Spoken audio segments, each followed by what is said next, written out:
Hai Studymates, kembali lagi bersama your study partner Let's Study Nana. Hari ini kita akan belajar tentang cara menentukan tema bacaan. Bahan pembelajaran ini biayai oleh Bapak Syamsul Bahri. Nah, sebelum kita lanjut, kayaknya kita harus kenalan dulu nih. Kenapa? Karena seperti kata pepatah, tak kenal maka tak sayang. Jadi perkenalkan, aku Ana Kurniawati, biasa dipanggil Nana. Saat ini aku sedang menempuh pendidikan di Universitas Airlangga, Prodi Bahasa dan Sastra Indonesia, Fakultas Ilmu Budaya, Angkatan 2023.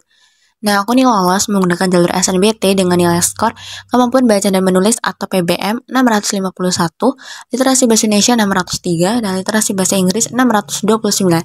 Saat SMA aku berasal dari kelas IPA yang kemudian memutuskan untuk linjur ke Sosum. Sewaktu SMA aku juga pernah mengikuti Olimpiade Bahasa Indonesia dan berhasil meraih medali emas. Selain itu aku juga secara aktif mengikuti berbagai macam perlombaan di bidang kepenulisan. Kemudian aku juga pernah menjadi penulis sekaligus sutradara dalam lomba Jawa Pos. Dan dari 2018 hingga saat ini aku masih aktif sebagai penulis di berbagai macam platform. Aku juga telah menerbitkan beberapa karya seperti novel, cerpen, dan juga buku. Oke, sepertinya perkenalannya cukup sampai di sini dulu ya. Sekarang kita akan langsung masuk ke dalam materi. Let's go!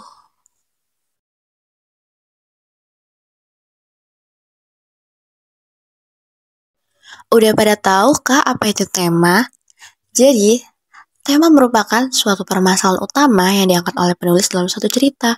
Sedangkan kalau menurut KBBI, tema itu apa ya? Nah, dalam KBBI, tema itu berarti pokok pikiran atau dasar cerita. Tema juga dapat diartikan sebagai pokok pikiran atau dasar cerita yang digunakan seorang penulis sebagai fondasi dalam membuat suatu cerita.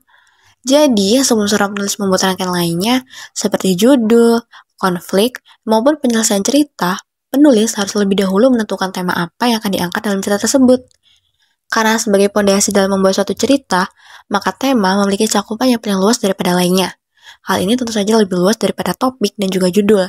Tema memiliki fungsi sebagai acuan atau gambaran terhadap sebuah karya, serta pokok dari hal-hal yang ingin diungkapkan penulis kepada pembaca. Ini seperti sebuah pesan atau pengetahuan yang ingin disampaikan oleh penulis kepada pembaca. Selain itu, tema juga dapat mempermudah penulis untuk menciptakan sebuah karya agar karya yang dibuat tetap berada dalam tema cerita. Dalam kata lain, agar karya tersebut tidak berantakan dan tersusun secara jelas. Jadi misalkan pada suatu bacaan, kalimat pertamanya tuh membahas tentang pertengkaran antara orang tua dan anak. Kemudian di kalimat selanjutnya tiba-tiba saja melenceng menjadi persahabatan di sekolah. Nah, tentu saja hal ini berantakan kan ceritanya. Ini semua terjadi karena tidak adanya suatu tema. Selanjutnya, aku bakal kasih tahu kalian cara menentukan tema. Yang pertama, perhatikan judul terlebih dahulu. Kedua, baca teks secara keseluruhan dengan seksama. Jangan baca teks setengah-setengah atau hanya sebagian saja, karena itu akan membuat kita salah paham akan cerita tersebut, karena tidak membacanya hingga selesai. Yang ketiga, mencatat informasi-informasi penting yang sering muncul dalam teks. Keempat, tentukan tokoh utama dan masalah yang dihadapi.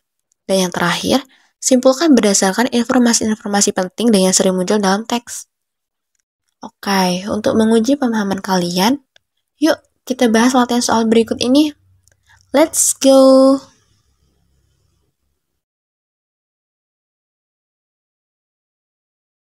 Nah, di sini ada contoh bacaan yang lumayan panjang, di mana saat SNBT nanti, tes bacanya bisa saja lebih panjang dari ini, dan itu akan memakan banyak waktu, karena kalian harus mengerjakan soal-soal lainnya yang akan sangat tidak efektif.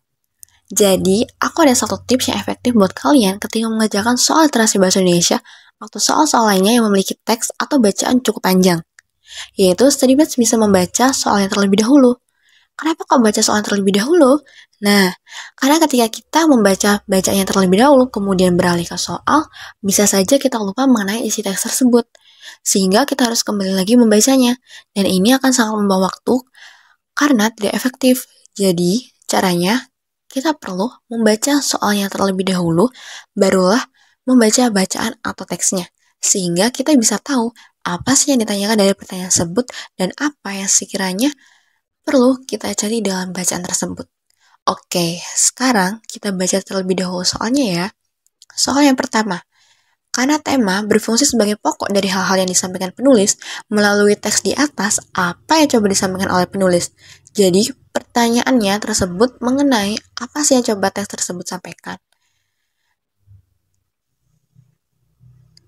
Dan ini StudyMatch bisa pause terlebih dahulu agar dapat lebih nyaman membacanya, dan kalian dapat kembali memutar video ini ketika sudah tuntas membaca ya.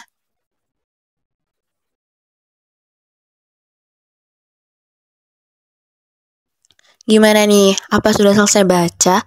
Kalau sudah selesai baca, kalian pasti tahu kalau teks ini menceritakan tentang si kancil dan harimau, di mana si kancil ini sedang mengelabui harimau, musuhnya agar tidak jadi memangsanya. Bisa kita lihat di paragraf pertama, Kancil mengatakan jika harimau sangat tampan dan seluruh tubuhnya sangat sempurna, sehingga tidak akan ada yang bisa menandinginya. Namun, di balik kesempurnaan harimau, ia memiliki ekor yang sangat jelek, sehingga hal itu tidak bisa mengimbangi kehebatan harimau.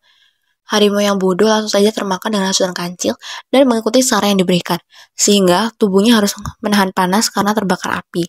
Dan dalam paragraf terakhir ini, sekujur tubuh harimau terbakar habis. Tak sampai di situ, ternyata harimau kembali termakan tipuan kancil. Harimau yang kelabakan mencari air untuk memadamkan api pun menurut dengan kancil yang mengiringnya ke area di mana para buaya sedang menunggu kelaparan. Harimau semula hendak menjadikan kancil sebagai menu makan siangnya, justru dirinya lah yang menjadi bangsa dari para buaya. Jadi dari teks ini kita bisa tahu kalau kita tidak boleh mudah percaya dengan ucapan orang lain. Oke, sekarang langsung saja kita analisis setiap pilihan jawaban. Pilihan A, kita tetap harus berbaik hati dengan membantu siapapun, meski itu adalah seorang musuh. Hal ini tentu salah dan tidak sesuai dengan bacaan tadi, karena dalam bacaan tersebut, baik kancil dan harimau tidak ada yang memiliki kebaikan hati dengan memberikan bantuan.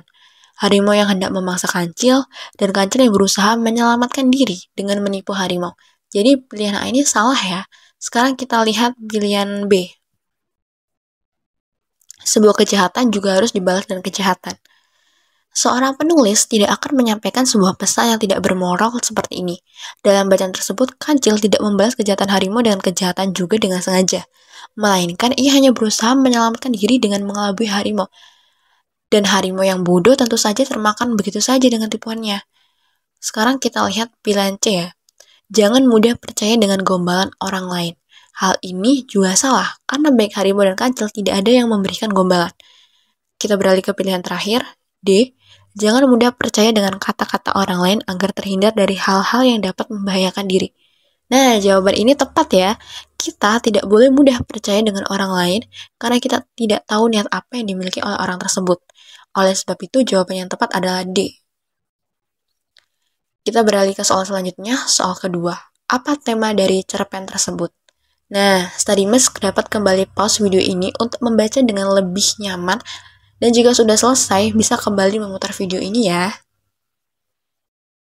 Bagaimana? Apa sudah selesai? Jika sudah selesai membaca hingga tuntas, kalian pasti tahu jika cerpen tersebut menceritakan tentang seorang anak bungsu, Nisha, yang selalu dikekang oleh ibunya. Dia selalu dituntut untuk belajar tanpa mengenal waktu, dan dia juga tidak diperbolehkan bermain dengan teman-temannya.